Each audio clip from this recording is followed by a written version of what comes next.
High, আসসালামু আলাইকুম। শারমিন কিচেনের সবাইকে স্বাগতম। আজকে আজকে বানাবো মুড়ি ঘন্ট। প্রথমে মুগের ডালকে ভালো করে কড়াইতে ভেজে নিব। তারপরে এটা প্রেসার কুকারে ভালো করে সেদ্ধ করে নিব। তারপর একটা কড়াইতে তেল দিয়ে নিব। তেল গরম হয়ে গেলে পেঁয়াজ এবং মরিচ কুচি দিয়ে নিব। এটি লাল লাল হয়ে আসলে তেজপাতা, জিরা, সাদা ফল, কালো ফল এবং দারচালা দিয়ে দিব। এরপর সামান্য পানি অ্যাড করে দিব। এর সাথে আদা বাটা ঘষা লবণ, ধনে গুঁড়া, হলুদ, মরিচ গুঁড়া দিয়ে ভালোভাবে মিশিয়ে নিব।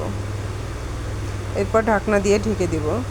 একটু পরে ওটা উঠিয়ে নিয়ে ভালো করে নাড়াচাড়া করে মাছটা অ্যাড করে দিব। এরপর ঢাকনা দিয়ে ঢেকে দিব। তারপর আবার উঠিয়ে ভালো করে নাড়াচাড়া করে নিব। এরপর মাছগুলো সবগুলো ভেঙে সুন্দর করে মশলার সাথে মিশিয়ে নিব।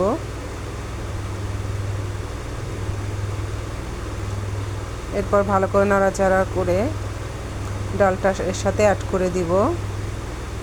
এভাবে সুন্দর করে নাড়াচাড়া করে এটা কষিয়ে নিতে হবে, ভালো করে কষিয়ে নিতে হবে।